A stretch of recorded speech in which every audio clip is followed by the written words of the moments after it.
Please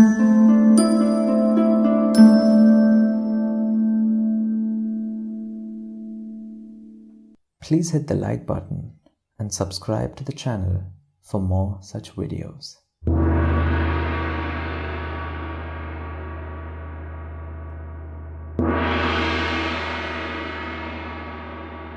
Good evening.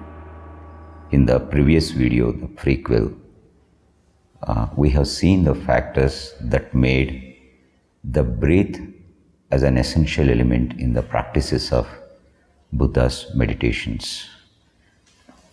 Today, we will see some other factors that makes this breathing as an essential element in the meditations. But before we proceed further, we will briefly examine what were the preferences and what he avoided, what he rejected, Gautama the Buddha in his spiritual practices. Particularly, we will come to the spiritual practices.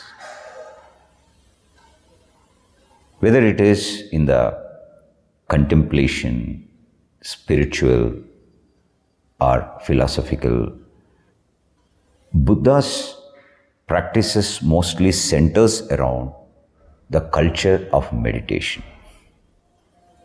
And the meditation pivots around the element of mind. Therefore, the mind takes the center stage or a pole position. But when it comes to the question of what he avoided or rejected, he rejected or avoided several conventional religious practices. Now, today we are talking about practices.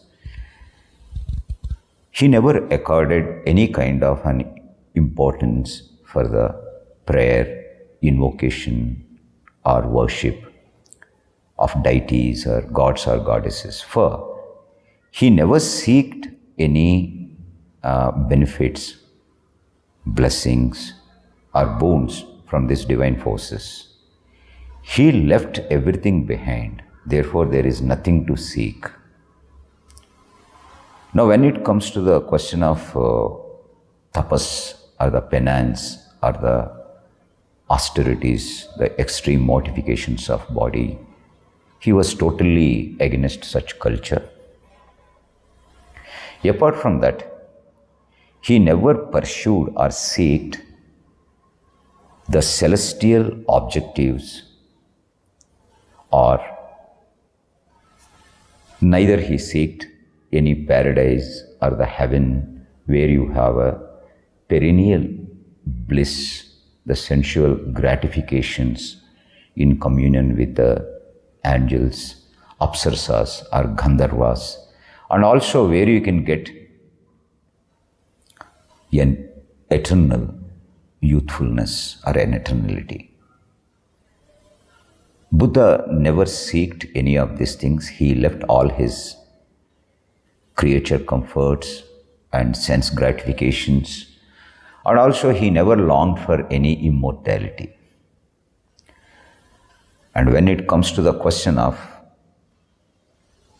acquiring certain supernatural forces, paranormal forces, or occult powers, or developing a sorcery, magic, these kind of elements, Buddha was against developing such kind of elements.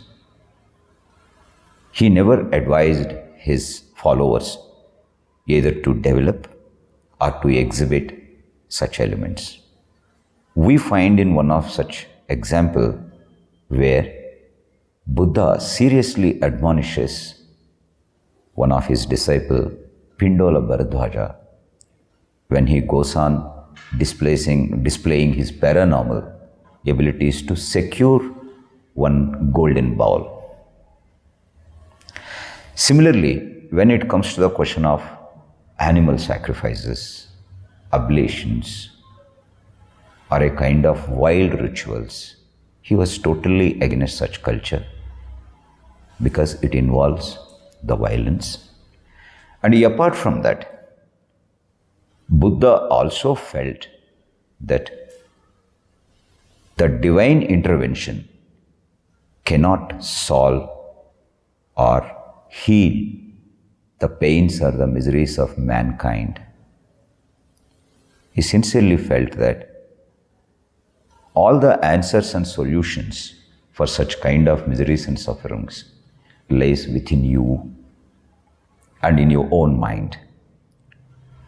And when it comes to the question of understanding the phenomenal reality or the reality of suchness, tathatha, he never encouraged any of his disciples to indulge in metaphysical or epistemological debates, speculative debates. He advised them to take the aid of paramitas, that is, rightful mindness, right mindfulness, and right contemplation.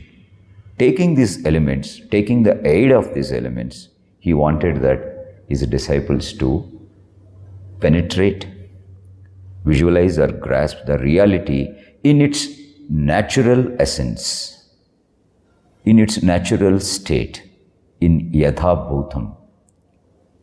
He always advised them to experience such reality, but not to acquire the knowledge concerning same. We had seen that how he remained silent when such metaphysical speculative questions were put forward by Vaschyagotra. He remained silent. Therefore, briefly we understand he was averse, or he avoided the prayers and invocations and worships and sacrifices, penance, etc., etc. But now comes the question that what were his objectives? What was the method that he adopted to achieve those objectives? As we have seen, that he was not seeking any boons or blessings or celestial objectives, heavens or paradises. His aim was to attain an insight, awakening, nirvana, and enlightenment. This was his objectives that he wanted to achieve through the spiritual practices. Apart from that, his immediate concern being, he wanted to find out the root cause of suffering and the methods and the ways to annihilate or elevate same. So in this endeavor, he had pronounced the Four Noble Truths, wherein he says that the suffering is universal, inevitable. Every living being has to undergo. And next, he said that every suffering or misery or dukkha has a root cause. And next he says that such suffering, such misery or pain can be elevated or annihilated, removed. And further he says in the fourth that a human being or his mind is capable of achieving such annihilation. This is what he said about suffering. Next, he also said that the ignorance is the root cause of the suffering. And to remove this ignorance, he advised his disciples to follow the virtues. What were the virtues? One was supreme wisdom, that what you call it as prajna. Another one was the compassion, the kindness, or the karuna. Using this, he wanted to remove this ignorance and annihilate the pain or suffering. To cut a long story short, the entire practices of Buddha or his meditational methods were focused towards the mind in removing the impediments and to tranquilize the mind and to remove the dukkha or the sufferings or the miseries, and also to visualize the mind in its natural state or an unconditioned state. Since our minds are conditioned state, to grasp the unconditioned state of mind, and he believed that such kind of a mind leads one towards nirvana or enlightenment. So this was his doctrine, his faith or belief, and these were his practices. But what did he use for achieving this kind of practices is, as told before, it was the tool of meditation or the dhyana. And here, the meditation, whether it is for a contemplative purposes or for the spiritual, the meditation of Buddha totally revolves around the components of the mind, the conscious, and the awareness. So here, the mind occupies the essential spot. But now here comes the question of prominence or the significance of the breath in these meditational practices. How? To understand the complex mind, we need to first understand the swabhava, the tattva, or the nature of the breath. For it is well established truth in the Buddhist culture that the breath and the mind, they operate together. They are companions. They arise, they operate, and they perish together. Regarding this togetherness of a breath, the mind conscious, enough is spoken in various cultures of Buddhism, right from a Theravada to latest Vajrayana, through Mahayana. They accorded highest importance to this togetherness, the companionship of this breath and mind conscious. I would like to bring one of such an example. The medieval text, the Buddhist text, which was composed somewhere around in 4th, 5th century AD, belongs to the period of Bodhidharma, and which remained for 300 years under the shrouds of secrecy, the Guhya Samaja Tantra Karika clearly pronounced the relationship between the breath and the Vijnanas are conscious in relation with the living beings. I'll just like to little pronounce this Sanskrit verse here from that same Guhya Samaja Tantra. Tamaike kardhabhasam vayu sangruhnadharayet vayu yuktancha vijnanam svassas jagati varthate. What it mean like? Vayu sangruhnadharayet.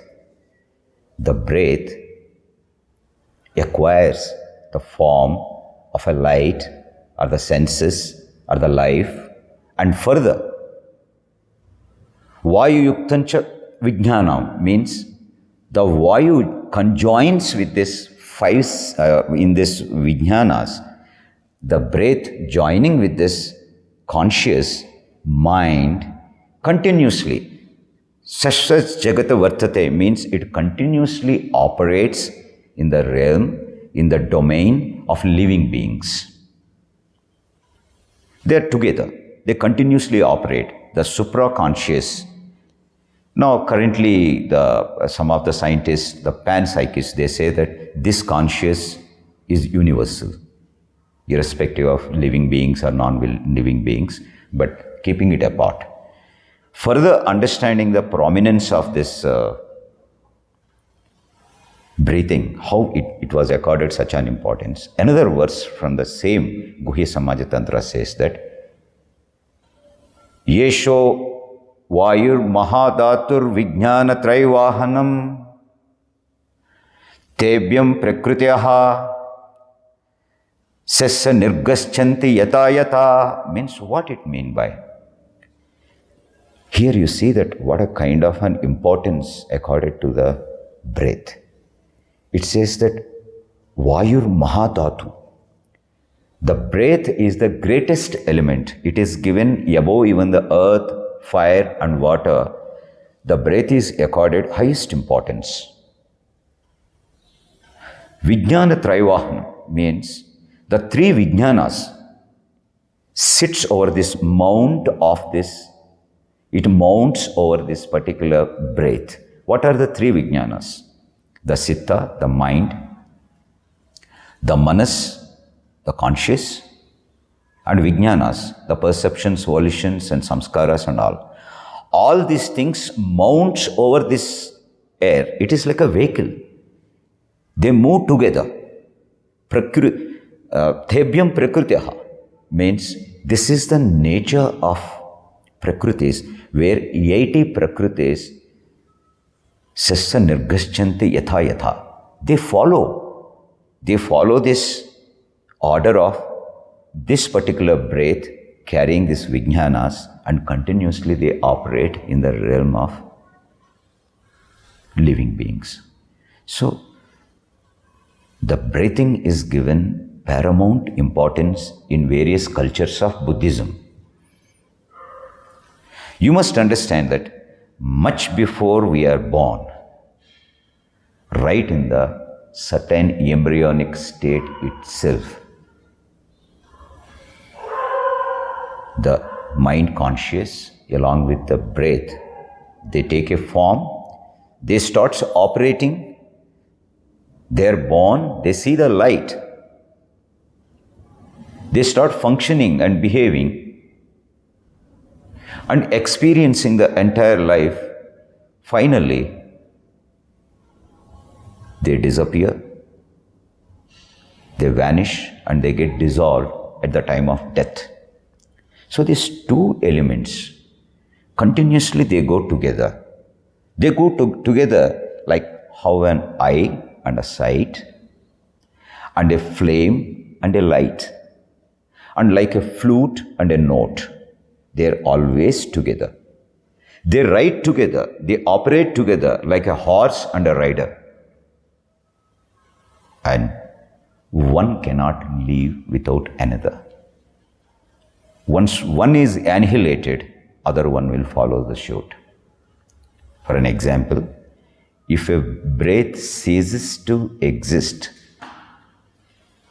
the conscious will vanish. Such is the inseparableness or interdependability of this breath and mind. Now, when it comes to the question of the awareness in this, what is the role of an awareness? Between this mind and a breath, an awareness is like a janitor. It is like a gatekeeper of a mind or the conscious. When a gatekeeper or a janitor sleeps, lazy, unmindful, what happens is, not only the mind and senses, but breath also. Like 5 mad horses, it runs yamok in 8 directions. Therefore, the awareness is very much important between these two elements. But whereas it constantly slips away, the awareness or the mind is like an eel. It constantly slips away from your grasp. It is like something like a shining sparkle on the broken wave, how it flicks, reflects, jerks, disappears, appears, and enacts a kind of a deceptive dance to the eye. The mind and the awareness constantly they slip away from your grasp, like a fish out of water, like a quicksilver, like a mercury. Such is the nature of this awareness of our mind. And such kind of slipping away, such kind of missing the awareness happens in a day almost between 20 to 30,000 times depends upon your act and activities. In a day, you lose such kind of an opportunity to grasp the awareness, mind you, between 20 to 30,000 times. 20 to 30,000 times you breathe in a day, you feed, you nourish your body, not only body, but also your conscious and mind. The breath is in a constant contact and in conversation and in communication with your mind and your breath. But whereas we don't even grasp even 10 such moments out of 20,000 moments. We are not even aware of even a dozen times that how the conscious or the mind are interacting with the breath. We are totally unaware. Therefore, every moment that a 20,000 awareness in a day we are losing, thereby failing to live here and now in this very moment. Therefore, missing an opportunity to live in this mundane heaven. So that's in our hand. This is the nature of mind. But what is the role of breath here? Why do we accord such an importance to the breath in the meditation?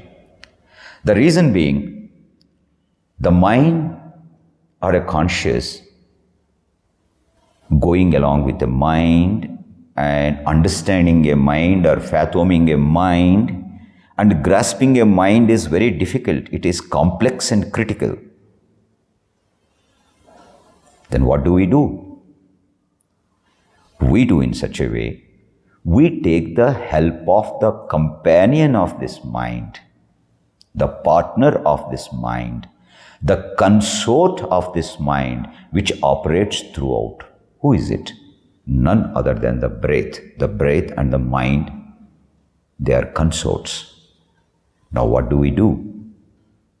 We use the tool of a breath to go along, to fathom and to grasp the mind. So here the breath is used for going along with the mind and awareness and to fathom and to understand. So to realize the benefits, the spiritual benefits of this meditation, we need, along with the mind, the most important tool of this breath. Here the breath acquires such a significance to achieve the results or the fruits of meditation. So this is one of the factor, the companionship or the consort or the partnership of breath and mind, which gives the breath an important position in the meditational practices of Gautama the Buddha. But there are many other factors which we will discuss in the future videos. So I think you understood the concept of how breath is accorded such an importance in the process of meditation. So I will certainly address other important factors of breath in the coming episodes. For now, thank you very much.